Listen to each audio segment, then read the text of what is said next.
আজকে আমরা logical operators নিয়ে আলোচনা করব। এখানে মূলত কি কি অপারেটরস গুলো থাকে সেগুলো নিয়ে আলোচনা করব। যেমন লজিক্যাল অপারেটরস গুলোর মধ্যে থাকবে হলো এন্ড, অর, এক্সঅর, নট ইকুয়াল, এরকম বা নট ট্রু। আচ্ছা, এখন এইসব বিষয়গুলো কেন মূলত ইউজ করা হয়? এগুলো মূলত ইউজ করা হলো কন্ডিশনাল স্টেটমেন্টের ক্ষেত্রে। এন্ড, অর, এক্সঅর এইসব বিষয়গুলো ইউজ করা হয়, হ্যাঁ, মানে যেমন সত্য, মিথ্যা এই সকল ক্ষেত্রে। তো চলুন শুরু করা যাক। আচ্ছা, এখানে আমরা একটা আজকে আমরা এটা শুরু করার পর এটার মধ্যে আমরা if else এর ইউজেসটাও দেখব। যেমন এখানে আমরা যদি একটা মান নিই, যেমন x এর মান ইকুয়াল মনে করলাম 20, হ্যাঁ, তারপর নিলাম y এর মান ধরলাম 10। ওকে, এখন আম, আমরা if else এর মাধ্যমে আমরা এটাকে দেখব যে যদি সত্য হয় তাহলে এটা শো করবে, যদি মিথ্যা হয় তাহলে এটা শো করবে। তো if else লেখার নিয়ম হলো, প্রথমে আপনি if লিখবেন, ফার্স্ট ব্র্যাকেট শুরু শেষ করবেন, দেন আপনার সেকেন্ড ব্র্যাকেটের মধ্যে আপনার কি আপনার আউটপুট আসবে সেটা শো করবে। আর এই ফার্স্ট ব্র্যাকেটের মধ্যে আপনার কন্ডিশনটা কাজ করবে। তো কন্ডিশনটা মূলত কিভাবে হবে? আপনার এখানে ধরেন আছে হলো ভেরিয়েবল এক্স, আমরা প্রথমে দেখব হলো এন্ড, অর, এক্সঅর। তাহলে আমরা প্রথমে দেখব হলো এন্ড এক্স ইকুয়াল যদি 20 হয় এবং, হ্যাঁ, ওয়াই ভেরিয়েবল ওয়াই ইকুয়াল যদি 10 হয়। ঠিক আছে, একটু খেয়াল করেন, এখানে এক্স এর মান যদি কি হয়, আমরা ডাবল ইকুয়াল এর বিষয়গুলো আমরা এর আগেও বলছি যে এই এই মানটা এই মানের সাথে সমান, তাই না? আচ্ছা, এখানে হলো এক্স এর মান যদি 20 হয় এবং ওয়াই এর মান যদি 10 হয়, এখানে কিন্তু আমাদের কন্ডিশনটা ঠিক আছে। তাহলে আমাদের এখানে ইকো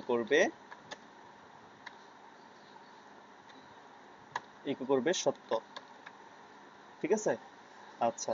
আর যদি মানে মিথ্যা হয়, তাহলে মানে এটার সাথে যদি এই কন্ডিশনটা যদি মিল না থাকে, তাহলে আমাদের লিখতে হবে এই জায়গার মধ্যে ইলস। এলস এর মধ্যে লিখতে হবে ইকো ইকো মিথ্যা। ওকে, তো চলুন আমরা এই জায়গার মধ্যে যখন রান করব তখন দেখেন এখানে আসছে কি সত্য। তার মানে কি আমাদের এটা কন্ডিশন ঠিক আছে। কারণ এন্ড অপারেশনের মানে হলো এই অপারেশন এবং এই অপারেশন দুইটাই সমান হতে হবে, মানে ও বোথ অপারেশন সমান হতে হবে, মানে মিলতে হবে। যদি মিলে তাহলে সেই ক্ষেত্রে আমাদের কাজ করবে। আপনি এন্ড এখানে যেটা করতে পারেন, আপনি যদি এখানে মনে করেন 15 ইউজ করলেন, তাহলে কি এক্স এর মান 20 ঠিক আছে, বাট ওয়াই এর মান 15, তার মানে কি এটার সাথে মিল নেই। তাহলে দেখি আমাদের এখন কি শো করে, খেয়াল করেন যে মিথ্যা। তার মানে কি আমাদের এই মানটা সমান নেই। তাহলে আমরা এখানে আরেকটা কাজ করতে পারি, এন্ড এর পরিবর্তে আমরা এখানে সিম্বল ইউজ করতে পারি ডাবল এন্ড। তাহলে আমাদের সেম একই কাজ করবে। ওকে, খেয়াল করেন একই কাজ করতেছে। আপনি এখানে দেন 10, তাহলে দুইটা মানই আমাদের সমান, সত্য হয়েছে, এই জন্য সত্য শো করছে। ওকে, দেন এখন আমরা যদি অর ইউজ করি, অর অর হলো টোটালি মানে এন্ড এর অপোজিট। কিরকম? এটা অথবা এটা যে কোনো একটা মিল থাকলেই হবে, হ্যাঁ, যে কোনো একটা মিল থাকলেই হবে অথবা দুইটা মিল থাকলেও হবে, মানে দুইটা মিল থাকলেও হবে অথবা যে কোনো একটা মিল থাকলেও হবে। যেমন আমি এখানে মনে করেন 15 ইউজ করলাম, তাহলে কি এই মানটা আমাদের মিল নেই এটার সাথে, তাই না, কিন্তু এটা মিল আছে। তো একটু খেয়াল করি, দেখি কাজ করে কিনা। দেখেন এখানে আছে মিল। তো এখানে যদি আবার 21 ইউজ করি, তাহলে একটু খেয়াল করেন যে কি হয়, মিথ্যা। তার মানে কি একটা মানও মিল নেই। যে কোনো একটা মান যদি আমাদের মিল থাকে তাহলে কিন্তু এখানে আমাদের ইকো সত্য আসবে। ওকে, আরেকটা বিষয় হলো যে অর, যেটা অরটাকে আমরা ইচ্ছা করলে পাইপ, ডাবল পাইপ এভাবে আমরা ইউজ করতে পারি, হ্যাঁ, অথবা অর যেটাকে অরকে আমরা সিম্বল যদি ইউজ করতে চান তাহলে এইভাবেও ইউজ করতে পারেন। ওকে, হুম, ওকে ফাইন। এখন আমরা দেখব হলো এক্স অর। এক্স অর লেখার নিয়ম হলো এক্স অর। ওকে, এখন XOR এর সিস্টেমটা হলো আপনাকে এটা অথবা এটা যে কোনো একটা কন্ডিশন সমান হতে হবে। যদি দুইটা কন্ডিশন সমান হয় তাহলে এটা কন্ডিশন ট্রু হবে না। ঠিক আছে, আপনার XOR এর সিস্টেমটা আবার বলি। অর যেরকম আপনার দুইটা কন্ডিশনের মধ্যে একটা কন্ডিশন মিল থাকলেই হলো, বা দুইটা কন্ডিশনের মধ্যে দুইটা কন্ডিশনের সমান থাকলে সমস্যা নেই, ঠিক তেমনি XOR এর ক্ষেত্রে তার বিপরীত, যে কোনো একটা কন্ডিশন মিল থাকতে হবে, আদারওয়াইজ কন্ডিশন মিল হবে না। আপনারা এখানে দেখেন যে এই কন্ডিশনটা মিল আছে, বাট এই 15 কন্ডিশনটা ওয়াই এর মিল, সংখ্যাটা মিল নেই।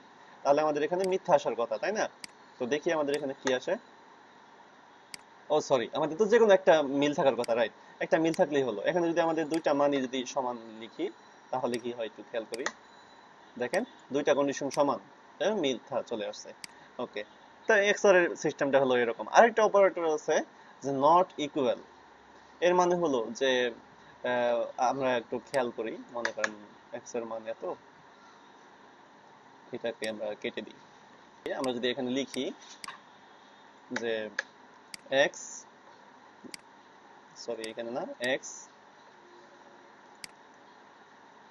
তারপরে লিখেন আপনি 10, মনে করেন 10, তার মানে কি x এর মান 20 এর সমান নয়। এটার মানে হলো x এর মান যদি 20 এর সমান না হয় তাহলে এটা শো করবে, আদারওয়াইজ এটা শো করবে। যেমন আমরা যদি এখন এখানে রিলোড করি, তাহলে দেখেন কি হয়, যে x এর মান তো অবশ্যই 10 এর, মানে x এর মান কত এখানে 20, কিন্তু এখানে আছে 10। এটার মানে হলো যদি 20 এর সমান না হয় তাহলে কন্ডিশন সত্য হবে, আর যদি 20 এর সমান হয় তাহলে কি হয় একটু খেয়াল করি। দেখেন, বিশেষ সমান হলে কি হচ্ছে, মিথ্যা হচ্ছে কন্ডিশন। সো এই সকল কন্ডিশন আমরা, মানে কন্ডিশনাল স্টেটমেন্ট যখন আমরা ইউজ করব, যখন আমরা বিভিন্ন লজিক্যাল বিষয়গুলো যখন ইফ এলস এর মাধ্যমে যখন আমরা কাজ করব, তখন আমাদের এই স্টেটমেন্ট গুলা অনেক, অপারেটর গুলো অনেক বেশি পরিমাণে কাজে লাগবে। আপনারা বারবার প্র্যাকটিস করবেন, প্র্যাকটিস করলে দেখবেন ইজি হয়ে গেছে। হ্যাঁ, তো নেক্সট প্রোগ্রামে আমরা স্ট্রিং অপারেটরস নিয়ে আলোচনা করব। ধন্যবাদ।